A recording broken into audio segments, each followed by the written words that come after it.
In this lecture, we're going to be talking about the Hellenistic era. This is the period of time that follows the death of Alexander the Great, and it is famous for a number of things, and most famous, perhaps, for being one of the first golden ages of scientific discovery. So we're going to be focusing a lot on some of the new ideas that come about during this time period. Here are your key terms and questions. I'm not going to read them to you, but you should be able to know how to answer these by the time you're done watching this.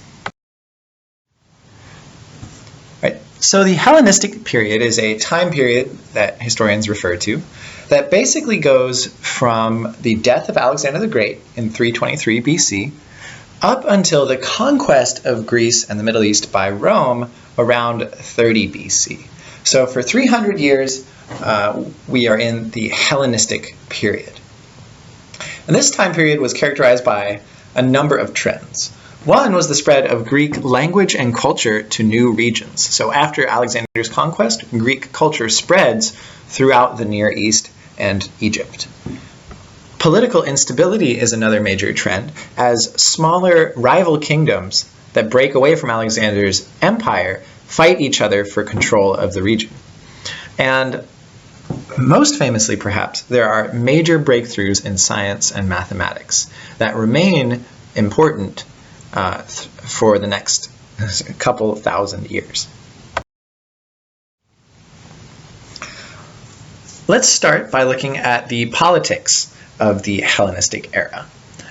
So, as you might remember from the Alexander the Great video, Alexander the Great died when he was very young. When he was like 33, after conquering the largest empire in world history up to that point, he died of a mysterious illness very suddenly. And he left no clear heir on his death. All his generals and his family were gathered around him, and they wanted to know who was going to inherit this amazing empire that he had built.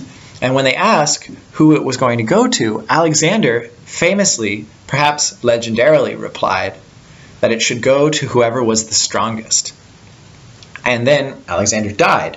And so the generals, basically following Alexander's suggestion, decided to fight each other for control of the empire. So the major generals who had loyal people in different parts of the empire formed little kingdoms and started fighting each other. And so this period is very chaotic, and it starts out with lots of smaller kingdoms. But as time goes on, it basically settles down into three major kingdoms that emerge. We have the Antigonid kingdom in Greece and Macedonia, the blue part up there. We have the Seleucid Empire in Anatolia, Persia, and Mesopotamia, that green part. And we have the Ptolemaic kingdom in Egypt and the Levant. So these three kingdoms are kind of like the superpowers of the region for this 300-year period. And they're constantly fighting with each other and competing with one another, trying to expand their control. But nobody can gain an advantage, and nobody can reunite Alexander's empire. During this time, we see the spread of Greek culture all throughout this region. So Greek culture is spreading to Egypt and to Mesopotamia and Persia. The reason for this is that the rulers of these kingdoms, who were Alexander's generals, were Greek.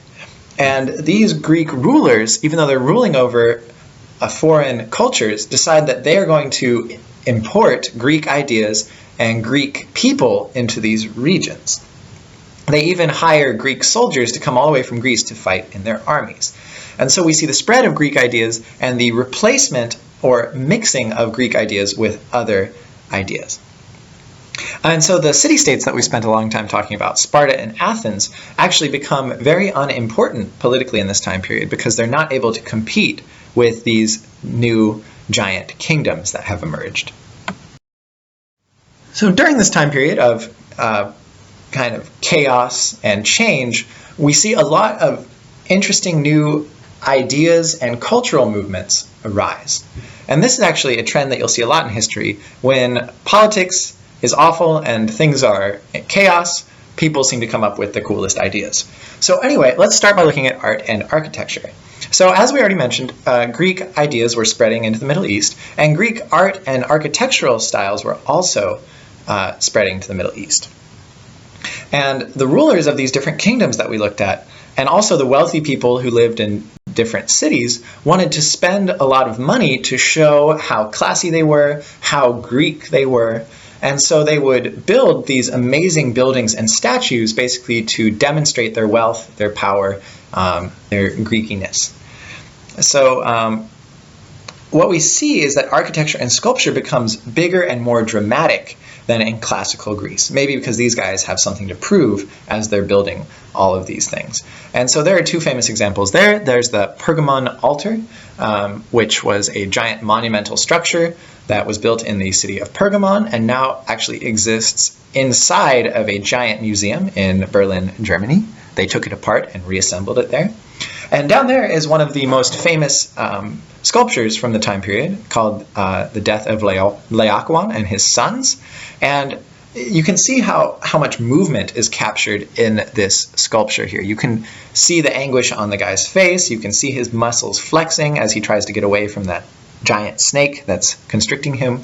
So yeah, those are just two famous examples of Hellenistic art.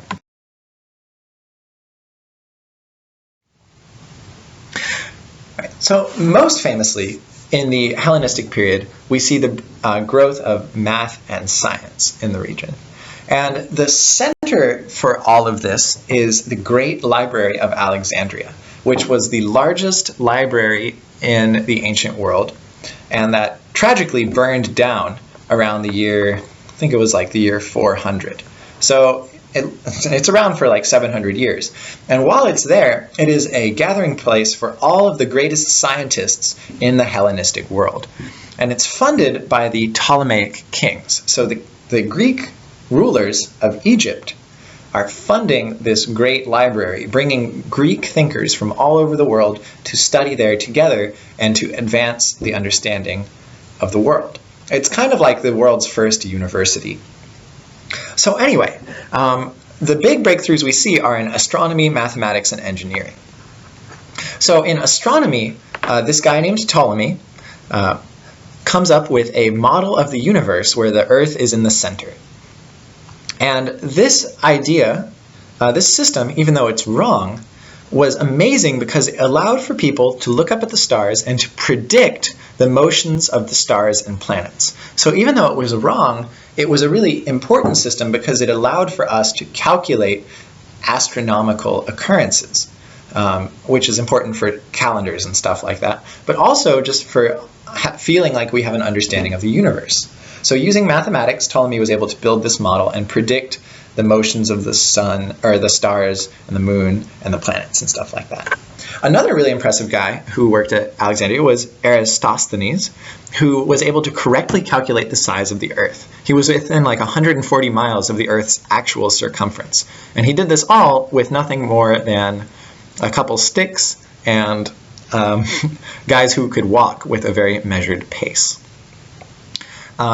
Aristarchus was another astronomer, and he advanced the theory that the Earth actually moved around the sun, the heliocentric model.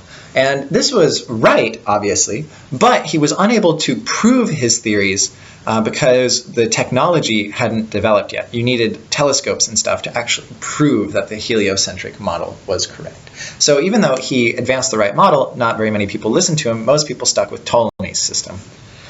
Okay, in the fields of mathematics and engineering, you see three really important guys. One is Euclid.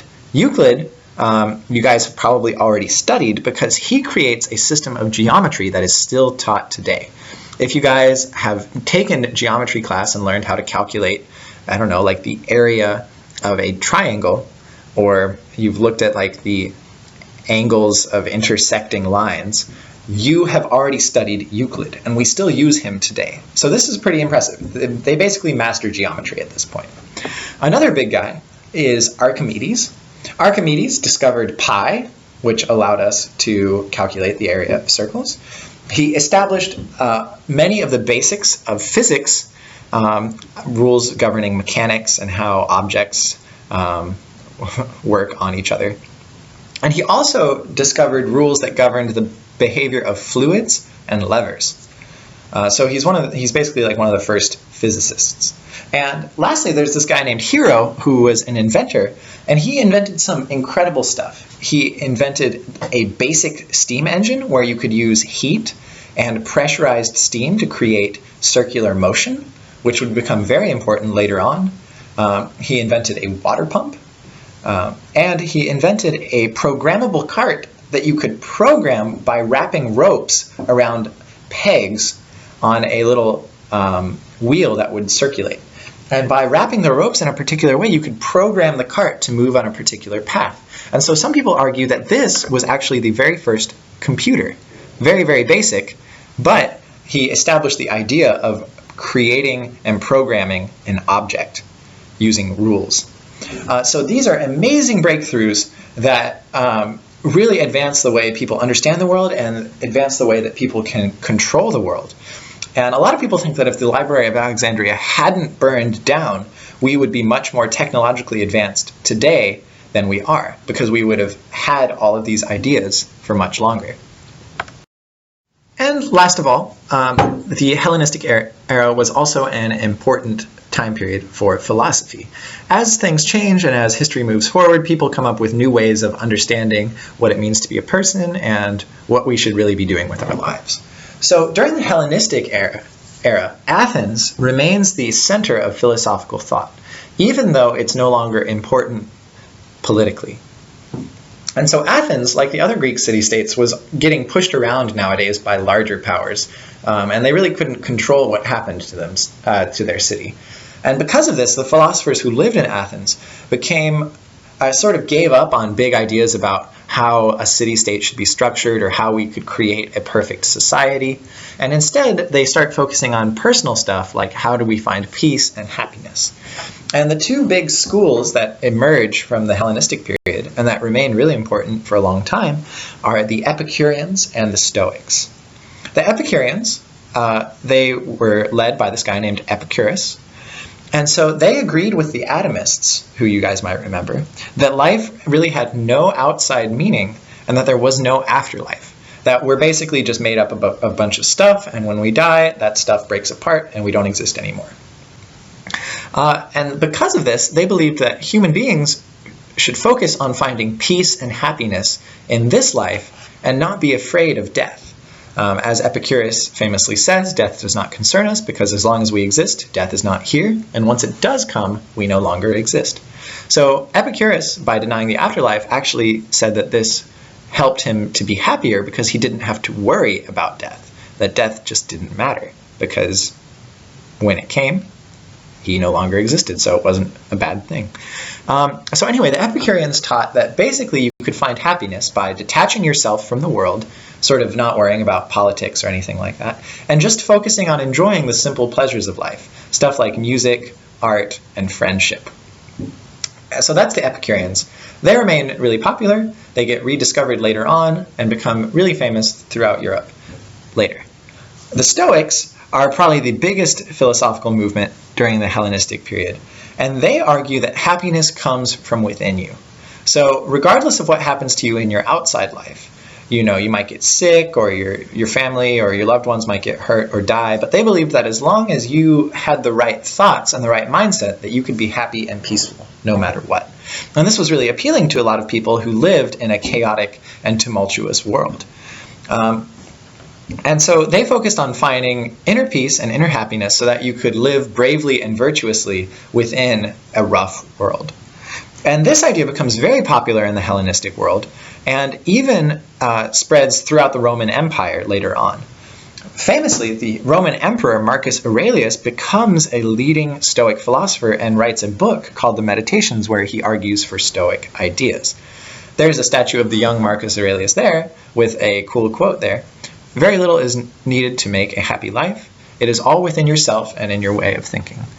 So it makes sense that this idea that happiness comes from within you became popular during the Hellenistic period because it was a time of chaos and confusion and suffering and war and conflict.